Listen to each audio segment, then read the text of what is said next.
आप और हम सभी हाथ जोड़कर विनय पूर्वक मंगलाचरण करेंगे। आपकी स्क्रीन पर मंगलाचरण आ रहा है, सभी हाथ जोड़ लेवे। लक्ष्मी निवास निलयम विलीन विलयम निधाय हृदि वीरम आत्मानुशासनमहं वक्षे मोक्षाय भव्यानाम।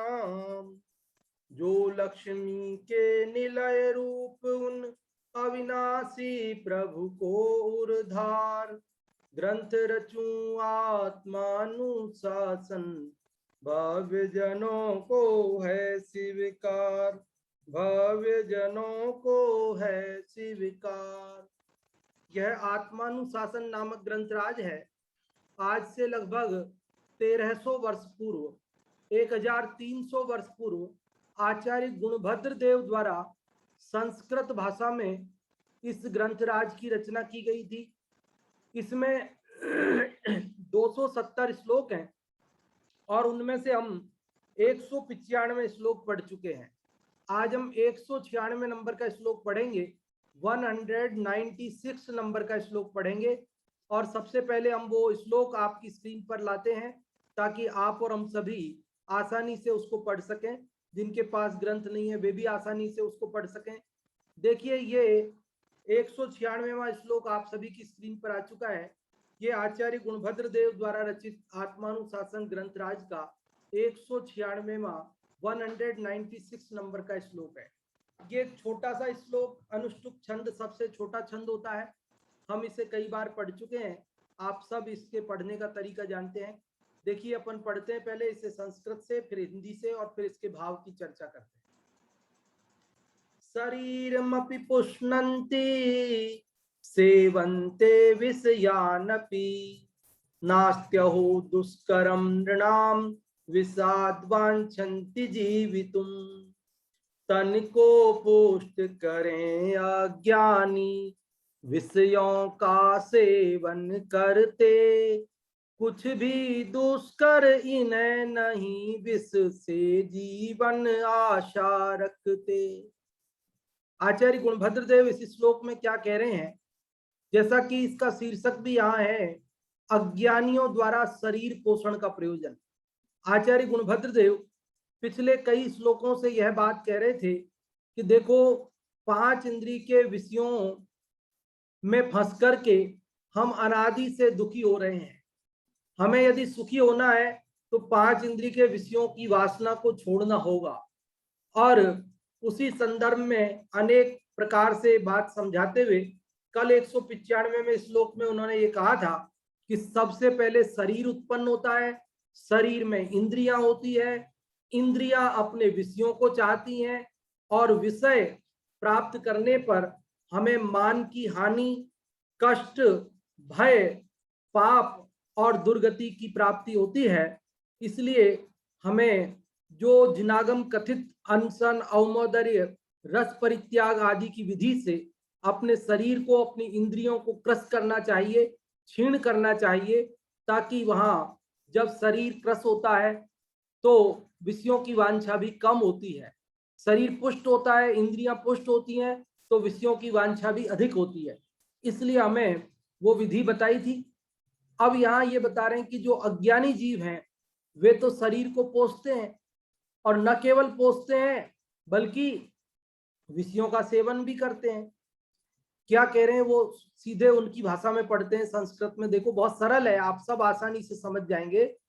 शरीरम अपि पुष्णन्ति, शरीरम अपि, शरीर को भी, पुष्णन्ति मतलब पोषते हैं। अज्ञानी जीव क्या करते हैं कि शरीर का पोषण करते हैं और न केवल शरीर का पोषण करते हैं अब बल्कि सेवन्ते विषयान अपि, सेवन्ते मतलब सेवन करते हैं। किसका सेवन करते हैं?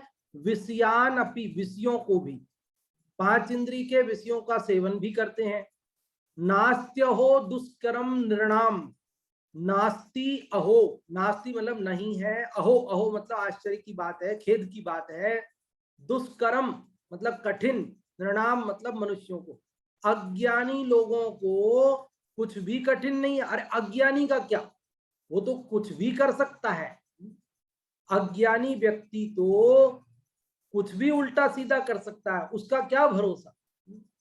विषाद वांछन्ति जीवितुम, अज्ञानी जीव तो क्या करते हैं, विषाद मतलब विष से, जहर से, पॉइजन से, वांछन्ति इच्छा करते, चाहते हैं, क्या चाहते हैं, जीवितुम जीना चाहते हैं।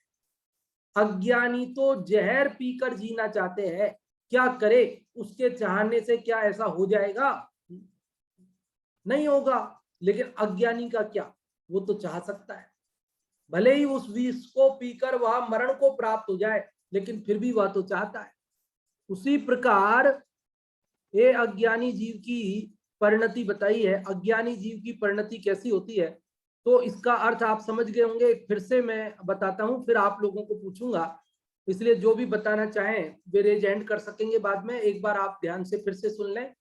सामान्य अर्थ बताता हूं कि अज्ञानी जीव शरीर का पोषण करते हैं, 5 इंद्रिय विषयों का सेवन करते हैं, उनके लिए कुछ भी चाहना कठिन नहीं है, वे तो अज्ञान से इस विष द्वारा, जहर द्वारा जीना चाहते हैं। आप में से जो भी इसका अर्थ बताना चाहते हैं वे रेज हैंड कर सकते हैं। अभी एक बार सामान्य अर्थ की चर्चा कर रहे हैं, फिर इसके विशेष अर्थ की चर्चा अपन करेंगे। जो भी आप में से इसका सामान्य अर्थ बताना चाहते हैं, बहुत बढ़िया, अनेक लोग बताने के लिए तैयार हैं। और नीलम जी आपको अनम्यूट किया है, पहले आप बताएं। सभी को जय जिनेन्द्र। इसमें बताया है कि शरीर अपि पुष्पणंती, मतलब जो अज्ञानी लोग हैं वो शरीर का पोषण करते हैं, सेवन्ते विषयानपि, मतलब विषयों का सेवन करते हैं। नास्ति अहो दुष्करम नृणाम, अहो न अस्ति मतलब नहीं है, दुष्करम कठिन, नृणाम मनुष्यों के लिए कुछ भी कठिन नहीं है। विषयाद वांछन्ति जीवितम, वो विष से जीने की इच्छा करते हैं। बहुत अच्छा नीलम जी, आपने इसका अर्थ बताया। और अभी हिंदी से अर्थ बताने के लिए अनम्यूट कर रहे हैं मुन्नी जी आपको, आप हिंदी से अर्थ बताना चाहेंगी।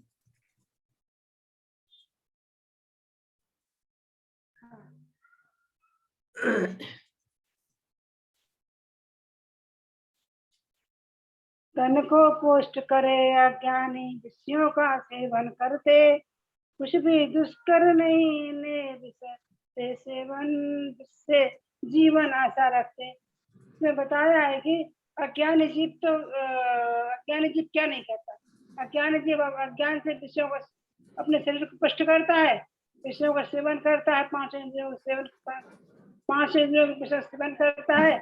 यदि वह दुष्कर कठिन से कठिन काम हो तो बहुत दुष्कर उन्हें नहीं, तो विष से जीवन की आशा, तो विष पीकर भी वो अपनी विषयों की इच्छाओं की पूर्ति करता है कि तद कठिन काम हो वो उसको करता है।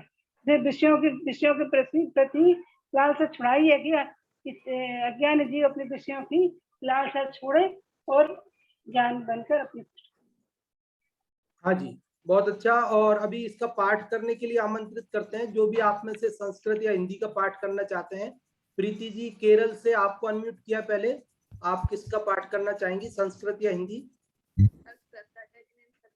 हाँ जी, आवाज थोड़ी कम आ रही है, आप थोड़ा पास में ले लें। हाँ जी, अब आ रही है आवाज? हाँ आ रही है, अब बोलें। शरीरमपि पुष्णन्ति सेवन्ते विषयानपि, नास्तयो दुस्तरम निर्णा विषादच्छन्ति जीवतुम्। बहुत अच्छा आपने पाठ किया इसका, शुद्ध लयबद्ध। और अब हिंदी वाले का पाठ करने के लिए आमंत्रित करते हैं। जो भी आप में से हिंदी वाले का पाठ करना चाहते हैं वे लोग रेज हैंड कर सकते हैं। और हिंदी वाले का पाठ करने के लिए अनम्यूट किया है लिपि जैन आपको, आप पाठ करें हिंदी का। तन को पुष्ट करें अज्ञानी, विषयों का सेवन करते, कुछ भी दुष्कर इन्हें नहीं, विष से जीवन आशा रखते। बहुत अच्छा लिपि जैन, आपने इस हिंदी वाले का पाठ किया। तो देखिए, अभी अपन ने संस्कृत से आचार्य गुणभद्र देव के मूल शब्दों में इसका अर्थ समझा, इसके पाठ करने का तरीका समझा। आप सबने भी पाठ किया, आप सबने भी अर्थ बताया। अब इसके मूल भाव की चर्चा करते हैं। आचार्य गुणभद्र देव इस श्लोक में आखिरकार हमें क्या कहना चाहते हैं। आचार्य गुणभद्र देव हमें इस श्लोक के माध्यम से ये कहना चाहते हैं कि देखो, जो अज्ञानी जीव हैं वे तो शरीर को पोषने में लगे रहते हैं। अरे इसको ये खिलाओ, इसको ये पिलाओ, इसका ये मतलब इतने बजे ये लेना है, इतने बजे ये खाना है, इतने बजे वो करना है, इतने बजे वो करना है। बोलो, लेकिन मालूम हमारे पोषने से शरीर पुष्ट होता है क्या? मैं आपसे पूछता हूं, बचपन में आप क्या ध्यान रख रख के खाते थे कि कितने बजे क्या खाना है, कितने क्या बजे पीना है? आप कुछ नहीं ध्यान रख के खाते थे ना पीते थे, और फिर भी शरीर बढ़ता जाता था। मतलब 2.5 किलो के पैदा हुए और 25 किलो के कैसे हो गए पता ही नहीं चला। और बिना और आज स्थिति क्या है हमारी कि आज हम ध्यान रख रख के खाते हैं, पीते हैं, बिल्कुल समय समय पर सब चीजें ध्यान रखते हैं, फिर भी हमारा वजन घटता जाता है, हमारे शरीर में कमजोरी आती जाती है। बंधुओं, शरीर को पोषने से पुष्ट नहीं होता, लेकिन ये जो शरीर को पोषने का भाव है ना, ये पाप भाव है। और आप और हम इस शरीर को पुष्ट करने का भाव कर करके अनादि से संसार में परिभ्रमण कर रहे हैं। देखो, शरीर को पोषते हैं ना, शरीर को चाहते हैं तो शरीर मिलता है। प्रकृति में ऐसी व्यवस्था है, हम जो चाहते हैं वो मिल जाता है। हम शरीर को चाहते हैं तो शरीर मिलता है, इसीलिए शरीर छूटता नहीं। हम बोलते तो हैं कि अशरीरी सिद्ध भगवान आदर्श तुम्ही मेरे, लेकिन हम सिद्ध भगवान के अशरीरी पने को आदर्श कहां बना रहे? हमें तो शरीर पसंद है, हम तो शरीर को पुष्ट करना, सजाना, संवारना, बस इसी में लगे रहते हैं दिन रात। पंडित बनारसी दास जी ने तो कहा, देह की मगनताई यह मांस भक्षो। इस शरीर में मग्न रहना, निरंतर शरीर के बारे में सोचना, शरीर को पोषने में लगे रहना, ये तो मांस भक्षण नाम का व्यसन है। थोड़ा गहराई में अगर हम समझें तो बहुत भाव है इन शब्दों में।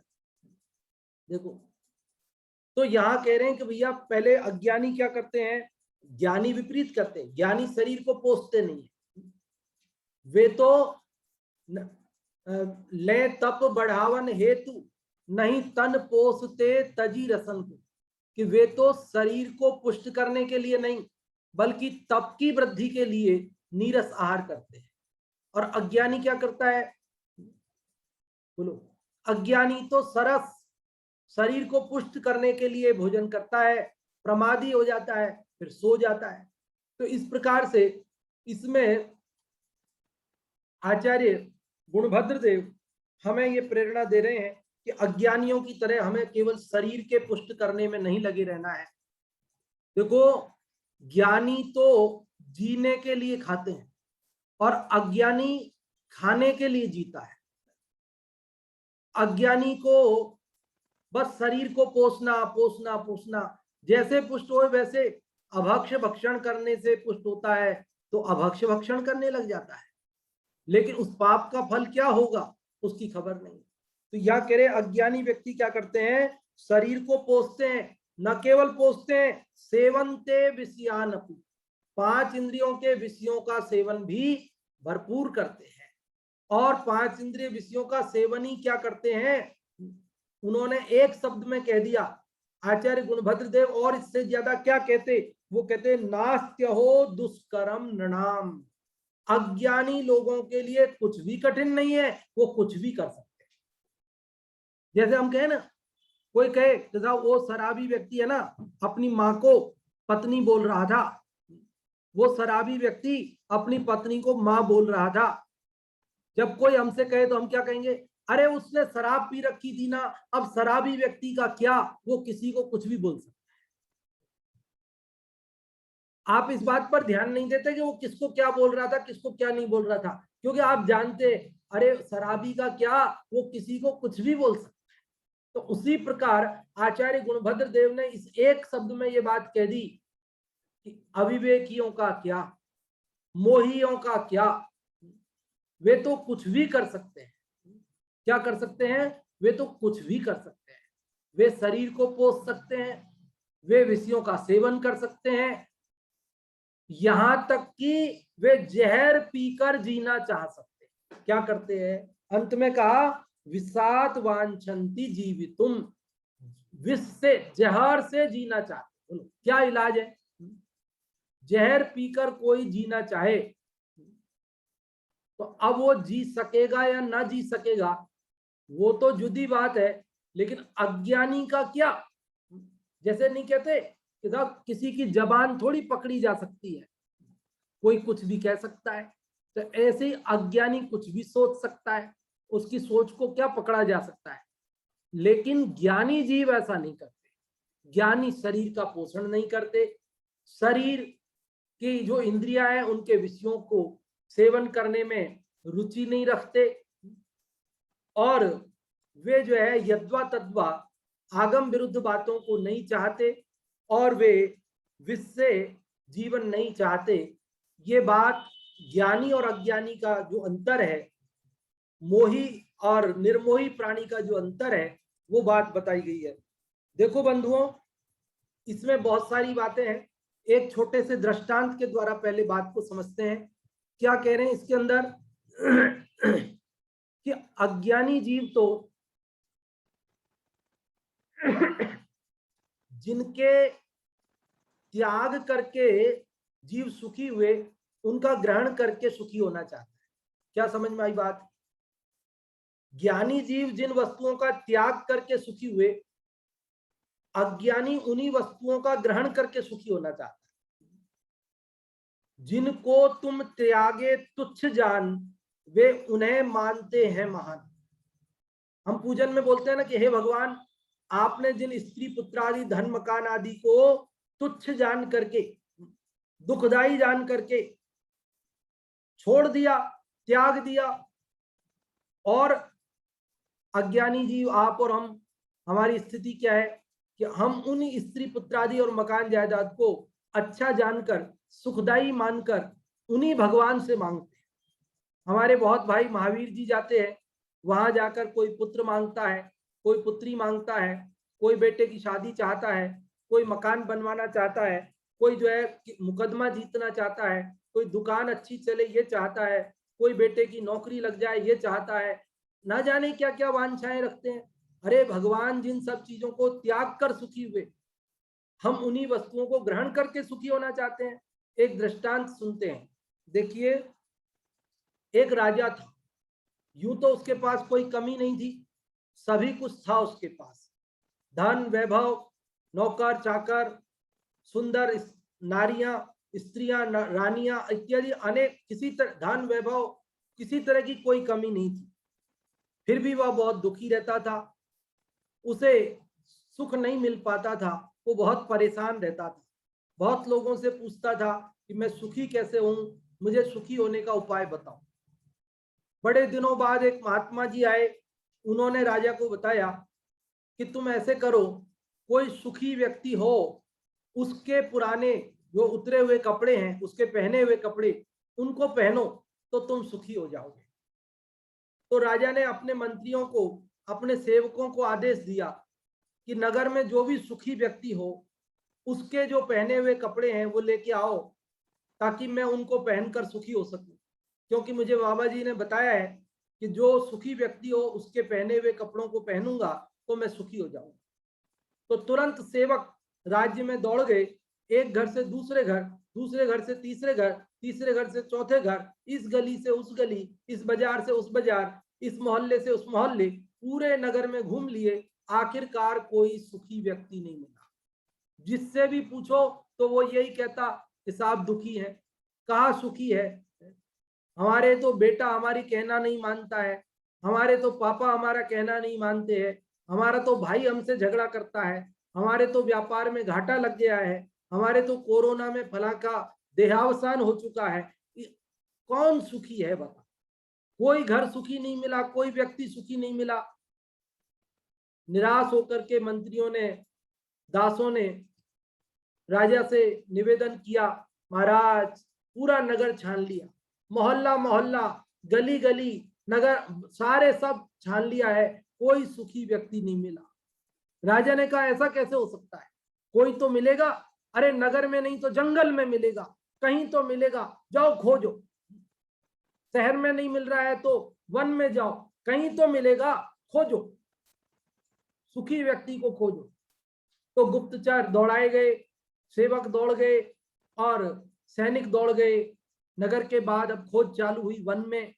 वन में जो भील, कोल, किरात आदि जातियों के लोग रहते थे, उन लोगों से पूछने लगे, तुम सुखी हो, तुम सुखी हो? तो सब कहते साहब कहाँ सुखी हैं, बड़ी मुश्किल से पेट भरता है, फल फूल खाकर पेट भरते हैं, कुछ तन ढकने के लिए कपड़े नहीं है, सर्दी गर्मी बरसात सब सहना पड़ती है, कैसी कैसी हमारी दशा है, देख नहीं रहे हो।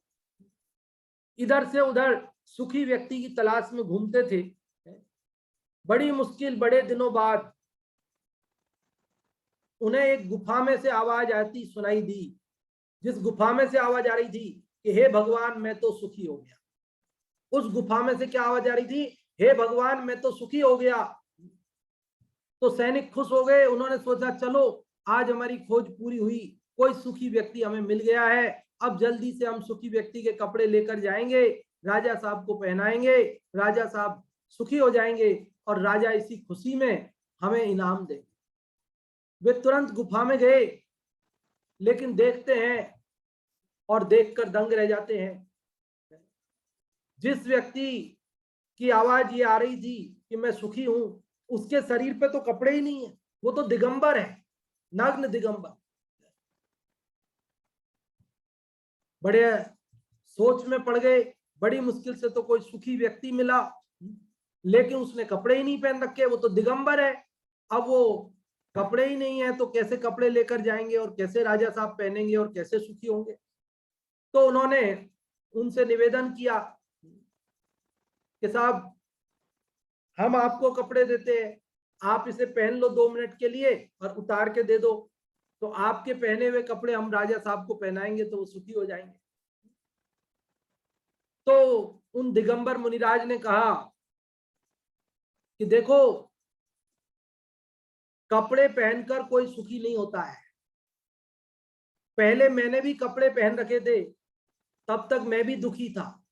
जब से ये कपड़े उतारे हैं तभी से मैं सुखी हुआ हूं, और यदि आज तुम मुझे कपड़े पहना दोगे तो मैं फिर दुखी हो जाऊंगा, और फिर दुखी व्यक्ति के कपड़े पहनकर राजा साहब कैसे सुखी हो जाएंगे? तो बंधुओं, आप इस दृष्टांत से समझे होंगे कि जिसको त्याग कर वे सुखी हुए, जिन वस्त्रों का त्याग करके मुनिराज सुखी हुए, हम उन्हीं वस्त्रों का ग्रहण करके सुखी होना चाहते हैं। हमें लगता है कि लिनन की शर्ट पहन लेंगे तो हम सुखी हो जाएंगे, हमें लगता है कि हम हीरो का हार पहन लेंगे तो सुखी हो जाएंगे, हमें लगता है कि एक हमारे को अच्छी सी गाड़ी मिल जाए तो हम सुखी हो जाएंगे, हम सोचते हैं हमारा एक बड़ा बंगला हो तो हम सुखी हो जाएंगे। अरे बंधुओं, ये सब दुख के कारण है। इन सब का त्याग करके हमारे मुनिराज सुखी हुए हैं, इन सब का त्याग करके हमारे भगवान सुखी हुए हैं, और हम सबको भी यदि सुखी होना है तो इन सब का त्याग करना होगा। यदि हम इन सब का संग्रह करेंगे, यदि हम शरीर का पोषण करेंगे, हम 5 इंद्रिय विषयों का सेवन करेंगे, तो मानो हम जहर पीकर जीना चाहते हैं, ऐसी बात हुई। आप पूछ सकते हैं कि इन विषयों को विष क्यों कहा? विष पीने पर तो मर जाते हैं, इन विषयों का सेवन करने से कौन से मरते हैं? यदि हम अभी रसगुल्ला खा लें तो कोई मरण थोड़ी हो जाएगा, अगर हम हीरो का हार पहन ही लें तो कोई मर थोड़ी जाएंगे, हम बढ़िया कपड़े पहन ही लें तो कोई मर थोड़ी जाएंगे, जहर पीने से तो मर जाते हैं। तो आप कह रहे हो कि ये विषय विष है, तो विष कहाँ है? विष पीने पे तो मरते हैं, और विषय सेवन करने पर तो हमें मजा आती है, आनंद आता है, हमें अच्छा लगता है, तो आप कह रहे हो मरण होता है। तो बंधुओं, हमें ये बात समझना चाहिए कि वो जो विष है ना जगत में, जिसको आप विष कह रहे हो, जिसके पीने से मरते हैं, पॉइजन, उससे तो एक बार मरते हैं, लेकिन इन 5 इंद्रिय विषयों का सेवन करके तो एक बार नहीं, अनंत बार मरण होता है। नरक निगोद आदि दुर्गतियों में जाते हैं और वहां जाकर के दीर्घ काल तक हमें बारंबार मरण का जन्म करने पड़ते हैं। तो बंधुओं, ये जो पॉइजन है ना, विष है, इस विष से भी ज्यादा भयंकर है ये विष है। हम कई पाठ बोलते हैं, मुझे याद नहीं रहता किस पाठ में पंक्ति आई है, इस प्रकार की पंक्ति हम बोलते हैं, विषय अग्नि विष से विषधर से, है ना, ऐसी पंक्ति। विषय अग्नि के समान, विषय विष के समान और विषय विषधर अर्थात सर्प के समान है। ये जीवों के लिए शत्रु हैं, बैरी हैं। इसलिए वास्तव में इन विषयों का सेवन करना, इन इंद्रियों को पुष्ट करना, शरीर का पोषण करना, यह उचित नहीं है। हमें आगम में बताई गई विधि पूर्वक अनशन, अवमोदर्य, रस परित्याग इत्यादि जो विधि है, उस विधि पूर्वक इन इंद्रियों को वश में करना चाहिए और अपनी इच्छाओं का दमन करना चाहिए। आप और हमारी क्या दशा है कि हम तो पाप करके सुखी होना चाहते हैं, बोलो, हम हिंसा करके सुखी होना चाहते हैं, बोलो, लगता है ना, अरे साहब ये सर्प आ गया, मार दो, फिर निश्चिंत रहेंगे। अरे तुम सर्प को मारकर हिंसा करके सुखी कैसे हो जाओगे? समझ रहे बंधु?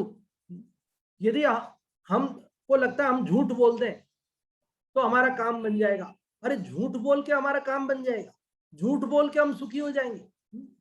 हमको लगता है थोड़ा टैक्स की चोरी कर लें तो ज्यादा धन हो जाएगा और हम आराम में हो जाएंगे, या चोरी करके सुखी होना चाहते हैं। हमें लगता है कुशील सेवन करके सुखी हो जाएंगे, हमें लगता है परिग्रह जोड़कर सुखी हो जाएंगे। अरे बंधुओं, ये हिंसा, झूठ, चोरी, कुशील, परिग्रह ये पाप है और इनको करने से जीव का पतन होता है, कष्ट होता है, दुख होता है। इनके करने से जीव सुखी नहीं होता है। लेकिन ये अज्ञान की महिमा है, अनादि से मोह की ऐसी महिमा है कि जो दुख के कारण बुरा कार्य पाप है, उनको ही करके हम सुखी होना चाहते हैं। हम कसायों को करके सुखी होना चाहते हैं। जो आत्मा को कसती है, दुखी करती है, उन्हें कसाय कहते हैं। हम क्रोध करके सुखी होना चाहते हैं। हमें लगता है थोड़ा गुस्सा करो तो सब काम बन जाएगा। हम अभिमान दिखाकर सुखी होना चाहते हैं, हम छल कपट करके सुखी होना चाहते हैं, हम लोभ लालच करके सुखी होना चाहते हैं। लेकिन हमें मालूम नहीं कि ये कसाएं हैं, ये आत्मा को कसती हैं, इनसे दुख होता है। कोई भी व्यक्ति क्रोध, मान, माया, लोभ आदि कसायों के द्वारा सुखी नहीं हो सकता है। बंधुओं, हमारी दशा तो ऐसी है, हम उल्टी मान्यता से सुखी होना चाहते हैं, मिथ्यात्व से सुखी होना चाहते हैं, जबकि सुखी होने का मार्ग है सम्यक्त्व। मिथ्यात्व से तो दुखी होता है। मिथ्या दर्शन ज्ञान चारित्राणि संसार मार्ग, सम्यक दर्शन ज्ञान चारित्राणि मोक्ष मार्ग। सम्यक दर्शन ज्ञान चारित्र जो मुक्ति के मार्ग है, जो सुख के मार्ग हैं, हमने उन्हें नहीं अपनाया और हमने क्या समझा कि हम तो ये मिथ्या दर्शन ज्ञान चारित्र का सेवन करके और हम जो है सुखी हो जाएंगे। तो ये जो हमारी कितनी बड़ी गलत धारणा है कि हमारा ध्यान पूरा का पूरा शरीर के पोषण पर और 5 इंद्रिय विषयों के सेवन पर है। देखो, शरीर के पोषने के लिए तो अनंत जन्म हमने बिगाड़े हैं। अब ये दुर्लभ हमें सच्चे देव शास्त्र गुरु का समागम मिला है, तो हम इसको शरीर पोषने, विषय सेवन में नहीं गंवाएं, बल्कि हम अपने आत्म कल्याण के मार्ग पर आगे बढ़ें। हमारे श्रीमद राजचंद्र जी का नाम सुना होगा आपने। श्रीमद राजचंद्र जी का फोटो देखा आप लोगों ने?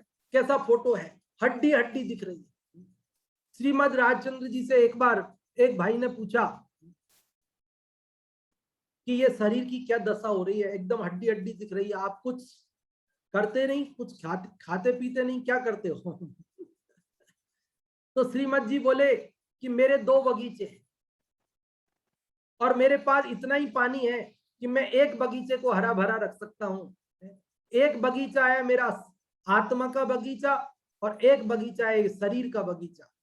अब मेरे पास इतना ही समय है, मेरे पास इतना ही उपयोग है, ज्ञान है कि मैं या तो शरीर को हरा भरा करने में, पालने पोसने में लगा दूं, और या फिर मैं अपने आत्मा के बगीचे को पालने पोसने में, उसे हरा भरा करने में, उसे सुखी करने में लगा दूं।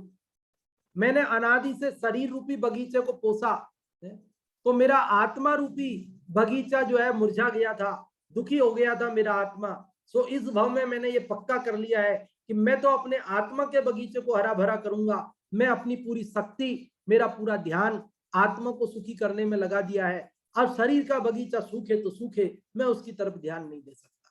तो बंधुओं, श्रीमद राजचंद्र जी के तो शरीर का बगीचा सूख गया, लेकिन आत्मा का बगीचा हरा। और आप और हमारा शरीर रूपी बगीचा तो खूब फल फूल रहा है, रोज वजन बढ़ रहा है। घर में हमने मशीन ला रखी है नापने की, और रोज तोलते हैं कि वजन घट जाए, ये चाहते हैं, लेकिन घटता नहीं। क्यों? क्योंकि बस खाना पीना ये वो लगातार लगा रहता है, सुबह खाना, दोपहर खाना, रात खाना, शाम खाना, जब मिले खाना, जो मिले जो खाना। तो हम शरीर को पोषने में लगे हैं। इंद्रियां पुष्ट होती हैं तो वे विषयों की चाह भी ज्यादा करती है, और जब विषयों की चाह ज्यादा होती है तो उन विषयों के जुटाने में पाप भी ज्यादा होते हैं और संसार परिभ्रमण भी बढ़ता जाता है। इसलिए बंधुओं, हमें क्या करना कि हमें अपने जीवन में विषयों की वांछा को घटाना, और विषयों की वांछा घटे इसके लिए शरीर का इंद्रियों का ज्यादा पोषण नहीं करना, उन्हें न्याय नीति से, नियम से, भक्ष्य पदार्थों का सेवन करते हुए, वो भी आगम में बताए हुए अनुरूप त्याग करके, अन्य मत में भी कहा तेन त्यक्तेन भुंजी था, त्याग करके भोगो। ये नहीं कि जब मिला जो मिला जैसा मिला खा लिया, कोई ना कोई नियम होना चाहिए। हमारा मुंह कोई लेटर बॉक्स थोड़ी है कि कोई भी आए दिन और रात कोई भी चिट्ठी पत्री डाल जाए, कोई कंकड़ डाल जाए, कोई बिच्छू डाल जाए, कुछ भी डाल जाए। ऐसे ही हमने अपने मुख को बना रखा है, कोई हमें कुछ भी खिला दे, कभी भी खिला दे, हम खा लेते। बंधुओं, हमें अपने मुख को लेटर बॉक्स नहीं बनाना है, बल्कि हमें उससे पोस्ट ऑफिस बनाना है। जैसे पोस्ट ऑफिस होता है, उसमें कभी भी कुछ भी नहीं होगा, वो 10 बजे खुलेगा, 5 बजे बंद हो जाएगा। आपको 10 बजे पहुंचना पड़ेगा, 5 बजे बंद हो जाएगा, उसके बीच में ही आप कुछ कर सकते हो। तो उसी प्रकार हम 10 बजे से 5 बजे तक जो दिन का समय है, उसमें हम भोजन करें न्याय नीति से, भक्ष्य पदार्थों का। बाकी यद्वा तद्वा चाहे जब करके शरीर का ही पोषण का भाव ना रखें और अपने को अपने आत्म कल्याण के मार्ग में लगाएं। तो हमने आज ये 196वां श्लोक पढ़ा, जिसमें हमने ये बात समझी कि अज्ञानी व्यक्ति शरीर का पोषण करते हैं, वे विषयों का सेवन करते हैं, वे कुछ भी कर सकते हैं, उनके लिए कुछ कठिन नहीं है। वे तो यहाँ तक कि जहर पी के जीना चाहते हैं, अर्थात विपरीत कार्य करके सुखी होना चाहते हैं। और ज्ञानी जीव तो शरीर के पोषण, इंद्रियों के सेवन, विषयों के सेवन, इन सब में रुचि नहीं लेते हैं। वे आगम के अनुरूप अपनी मान्यता, अपने विचारों को रखते हुए मुक्ति मार्ग पर, सुखी होने के मार्ग पर आगे बढ़ते हैं। अब 5 मिनट अपने पास बचे हैं और ये 5 मिनट आप सबके लिए है। जो भी आप में से कुछ पूछना चाहते हैं, अभी जो चर्चा आपने सुनी उसमें कोई बात समझ में नहीं आई हो, कुछ और आप खुलासा करना चाहते हैं, तो आप रेज हैंड कर सकते हैं, तो हम आपको पूछने के लिए अनम्यूट करेंगे। और यदि आप में से कोई बताना चाहते हैं कि अभी हमने ये बात सुनी, हमें ये बात अच्छी लगी, या ये जो श्लोक सुना इसका क्या सार है, आप क्या समझे, भले हमें 1 लाइन 2 लाइन में भी आप बता सकते हैं कि हमारे ये बात समझ में आई। तो जो भी आप में से बताना चाहते हैं रेज हैंड कर सकते हैं। और जो भी लोगों ने रेज हैंड किया उनमें से सबसे पहले हम सुमित जी सांगानेर से आपको अनम्यूट किया है, आप बताएं कि क्या पूछना चाहते हैं, बताना चाहते हैं आप, सुमित जी। हाँ जी, जय जिनेन्द्र जी, मैं इसमें समझा है वो उसके बारे में जो बताना चाह रहा हूँ कि हाँ जी, तो आज के वाले श्लोक में हमने ये समझा है कि जो अज्ञानी जीव हैं वो अनेक प्रकार के चेष्टाएं करके मात्र शरीर को ही पुष्ट करने में अपना उपयोग रखते हैं, अपनी बुद्धि शरीर को ही पुष्ट करने में लगाते हैं, लेकिन नाना प्रकार सेवन करते हैं। और यहाँ पे आचार्य गुणभद्र आचार्य ने कहा है कि वे तो विपरीत चेष्टा करके भी स्वयं को सुखी करना चाहते हैं, जैसे विषपान करके भी अमर होना चाहते हैं। लेकिन हमें यहाँ पर शरीर बुद्धि को त्याग कर शरीर के पोषण में ही नहीं लग करके अपनी आत्मा का सेवन करना है। तो शरीर का सेवन तो, विषय सेवन तो हमने अनादि से किया है, लेकिन उससे कभी हम सुखी नहीं आए आज तक। इसलिए अब हमें सुखी होने का सच्चा उपाय यहाँ पर करना है। जय जिनेन्द्र। जय जिनेन्द्र, बहुत अच्छा आपने बताया सुमित जी। और भी लोग जो बताना चाहते हैं रेज हैंड कर सकते हैं। और अभी अंगूरी जी आपको अनम्यूट कर रहे हैं, आप बताएं।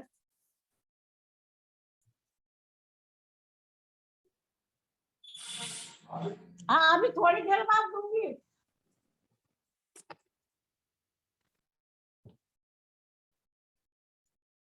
हाँ जी, आप अनम्यूट हो जाएं, आपका माइक म्यूट है।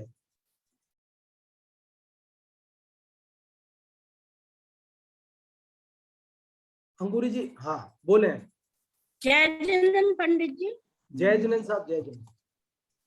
इस श्लोक में ये बताया है कि जो अज्ञानी मूर्ख लोग होते हैं वे अपने शरीर को पुष्ट करने के लिए अनेक चेष्टाएं करते हैं और पांचों इंद्रियों के विषयों का सेवन मतलब करते हैं और पांच इंद्रियों का सेवन करने की अपने को सुखी मानते हैं, लेकिन ये नहीं समझते कि ये सब विष के समान है, हमारे जीवन का पतन करने वाले हैं और नरक निरोध में ले जाने वाले हैं। और जो विवेकी लोग होते हैं, बुद्धिमान लोग होते हैं, वे इनको विष समझते हैं और विष समझ करके जैसे मुनिराज हैं, वे पांच इंद्रियों के बिजी होते हैं, पंच महाभूत को धारण करते हैं, करते हुए भी वे सुखी हैं। यदि इन विषयों में सुख होता तो वे त्याग क्यों करते? यदि ये पांच इंद्रियों के विषय विषरूप नहीं होते तो तीर्थंकर, चक्रवर्ती आदि अपनी धन संपदा वैभव को छोड़ करके ये दीक्षा नहीं धारण करते। तो इसलिए हम उन्हीं महान और विद्वान लोगों के मार्ग पर चलकर हमें भी विषयों से मतलब विषयों पांच इंद्रियों के विषयों का निरोध करना चाहिए और उनको पुष्ट करने में नहीं लगना चाहिए। हाँ जी, बहुत अच्छा अंगूरी जी आपने बताया। तो आज हमने जो ये पढ़ा 196वां श्लोक, इसके भाव की चर्चा अभी की और आप सबने रुचि पूर्वक इसे सुना। बहुत बहुत धन्यवाद आप सभी के लिए। अगले श्लोक की चर्चा कल करेंगे और अभी नाटक समयसार जी की सुंदर कक्षा चलती है, उसके लिए पंडित जी साहब को आमंत्रित करते हैं। कोटा से जय कुमार जी साहब पधारें और नाटक समयसार जी की कक्षा प्रारंभ करावें। जी बहुत बहुत धन्यवाद पंडित खेमचंद जी साहब। बहुत सुंदर अभी 196 नंबर के छंद पर आत्मानुशासन ग्रंथ पर चर्चा अभी चली और अब यहाँ अपन नाटक समयसार